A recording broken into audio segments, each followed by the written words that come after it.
Are you superstitious? Do you know all of the superstitious things that theater people talk about? This is going to be a really fun episode of Casting Actors Cast. Welcome to Casting Actors Cast. It's the podcast for actors in the business of show. Here is your host, Jeffrey Dreisbach. Well, hello, and welcome to this episode of Casting Actors Cast. I'm Jeffrey Dreisbach. So great that you're here today. We have a real special show for you today. Something a little bit different, a little bit out of the ordinary, but I thought it'd be really fun to talk about because we're calling this episode Tempting Fate. And what do I mean by that? I'm going to tell you about that in just a second, but this is that moment in the podcast where I say thank you so very much for listening to Casting Actors Cast. It's so cool that you decide to show up and listen. This is a podcast for actors, so if you're an actor and you're interested in learning more about the business, if you want to continue to develop a really amazing community of actors, then you've come to the right place. I'm going to ask you to go to castingactorscast.com, all one word, Casting Actors Cast, and there you're going to find some freebies, but you're also going to see a downloadable contact form, which is going to give you access to an absolutely free 100-page book called Conversation Pieces Out of the Studio, the voiceover workshop for professional actors. It's a book that I wrote about being a voice actor, and I think you might find it really valuable, not just for voice acting, but a lot of colleges and universities are using this book in their curriculums, and I think it's really helpful. I think it's really practical, it's hands-on, and that's just my way of saying thank you. You know, I started this podcast because I really wanted to give back something that wasn't given to me when I got my BFA degree and was an actor professionally for over 20 years. And so now that I'm a casting director, I really felt that this would be kind of a cool way to share some experience and some background information and kind of let you know about the current trends that are taking place here in this industry. So thank you very much for going to Casting Actors Cast. And finally, I just want to say that we are also simulcasting this on YouTube, the YouTube channel called Casting Actors Cast. I mean, what else would it be called? But there it is. And I'm having a really good time with YouTube. Some of the earlier episodes, I've done about 4 now. They are, they're a work in progress. What can I say? The technical side of things is something I've been working on. And now I think I'm getting a little bit better at it. And so it's watchable now. And maybe you might prefer hearing or seeing me share this information with the audience. And that would be great. Speaking of the audience, we're well into over 12,000 downloads of Casting Actors Cast. And as I've said many times, I couldn't be more grateful. This is just a labor of love for me. And as long as you're there to listen, I am so happy to share this with you. So that's, again, my final thanks. But I'm sure I'm going to say thank you maybe, I don't know, a dozen more times. But anyway, this is going to be a really fun podcast for you today because we're calling it Tempting Fate. And what do I mean by that? Well, when I was a young actor starting out, I was really kind of taken aback when I was in community theater. I guess I was still in high school doing some community theater work. And I don't remember how it exactly got started, but I started talking about the plays that I was reading in high school backstage. And I said, yeah, and we have to do this report on Macbeth. And I had like 3 actors turn to me and their faces were like completely ashen. And they said, oh my God, you said it. Now you've done it. Now you've done it. I was like, what have I done? Go outside of the room. You have to leave the room now, right now, turn around 3 times, then you have to spit, and then you have to swear, say your worst cuss word you can imagine, and then you have to ask permission to come back into the dressing room. I was like, y'all crazy. And they were like, no, you have to do that. So, I was in high school, so I was like, well, okay. I didn't know what I did. I never heard this before, so I did exactly that. And then from that point on, in that little production, and honestly, I can't remember the name of the show that I was in, but in that production, I was informed about all of the backstage superstitions that actors abide by. And from that point on, I continued to remember each one of those superstitions, one of those little, those little quirky things that actors do for good luck. And I thought it'd be really kind of fun to talk a little bit about those today. Maybe there are some of these you've heard before, and if you had, that's great. Maybe there are some that you even haven't heard before, and if that's the case, then that's kind of cool too, because maybe this is new.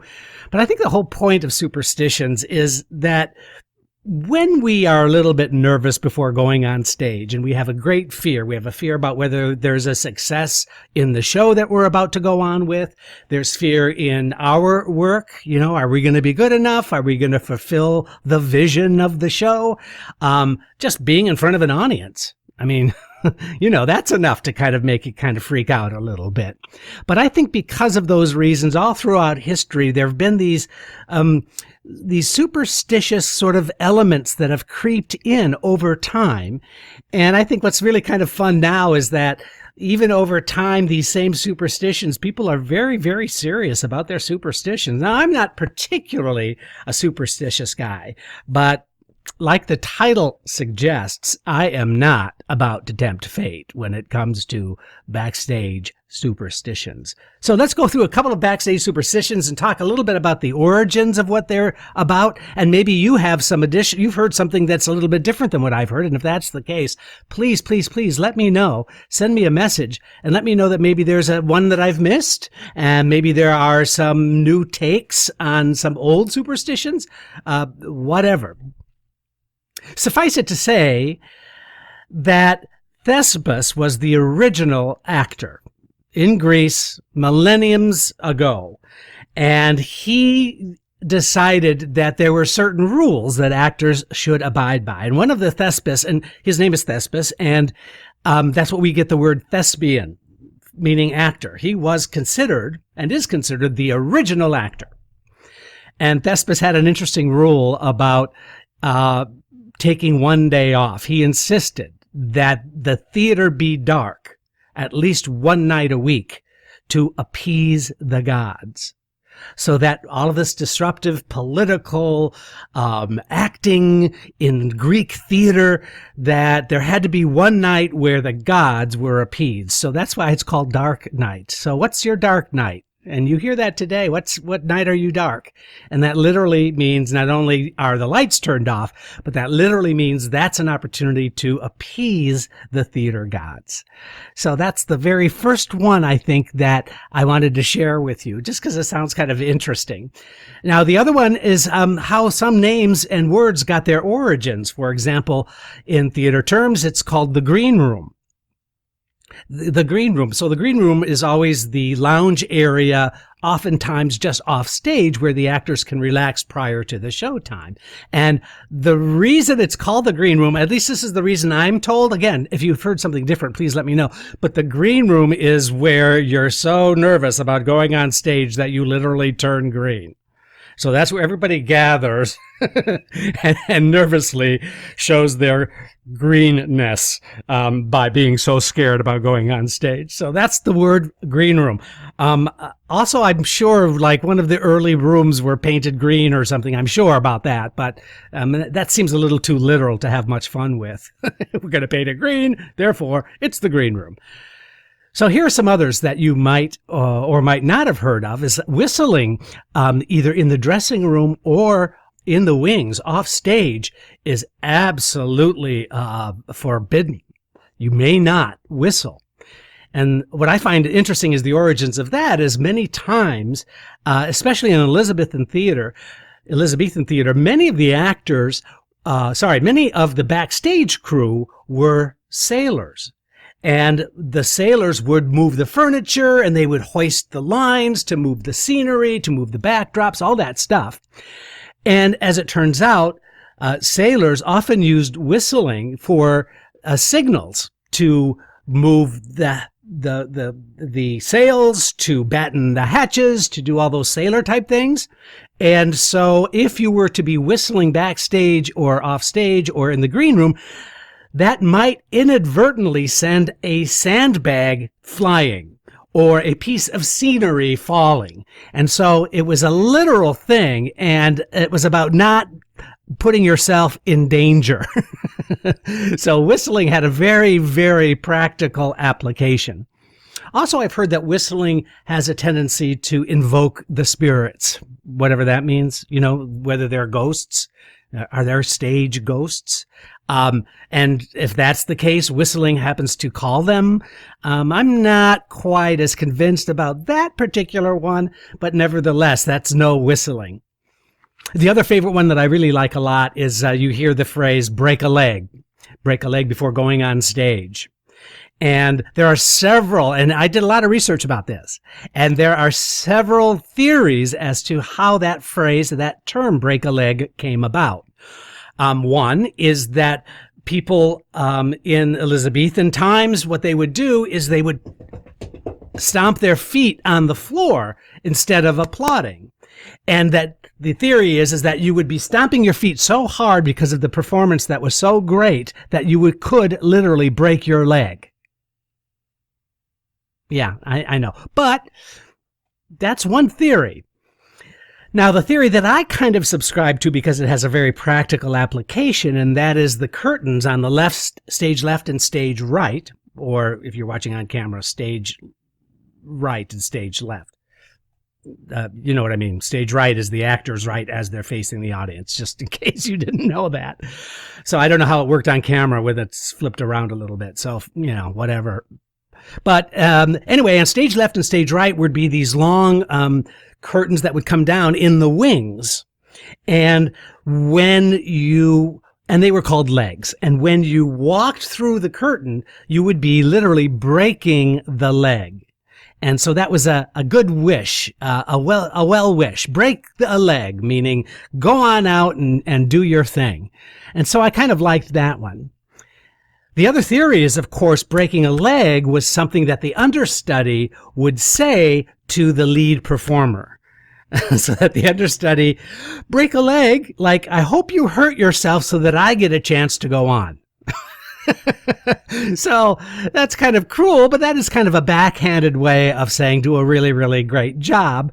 And if you happen to hurt yourself, I happen to be waiting. I'm one of those people that had the experience of having an understudy in a Broadway show that I did, and I could tell you it became quite challenging because I just didn't want the understudy to go on, and I just loved performing. But there were times when you had to let the understudy go on. But what was hilarious is the understudy would come to the dressing room before each and every show and say, "So, are you feeling okay? Are you feeling all right? Is everything okay? Are you doing all right? Are you feeling?" And of course, there was one night where I was like, "Oh man, I don't know if I can. I just don't know if I." And then I would say, "Just kidding. I know, it's kind of cruel." But he did go on, and he did a great job. So break a leg has those three different connotations to them that I think are really a lot of fun. Now, here's the biggie, and I'm sure you might, if you're an actor, if you've had any experience at all, or if you're a new actor, this might be great because it's something you should know about, and I'm going to pass it along now. So it's valuable, I think. But you are not allowed to say the play by William Shakespeare, Macbeth. And I just said it.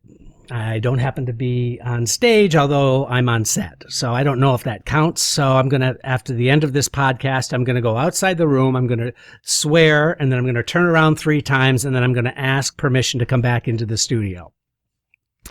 But the term is the Scottish play. That's the name of the play you should use, the Scottish play, and not the M word. And that's really, its origins are really interesting because Shakespeare had a difficult time writing the Scottish play. And it also was a play that had more sword fighting than other Shakespearean offerings.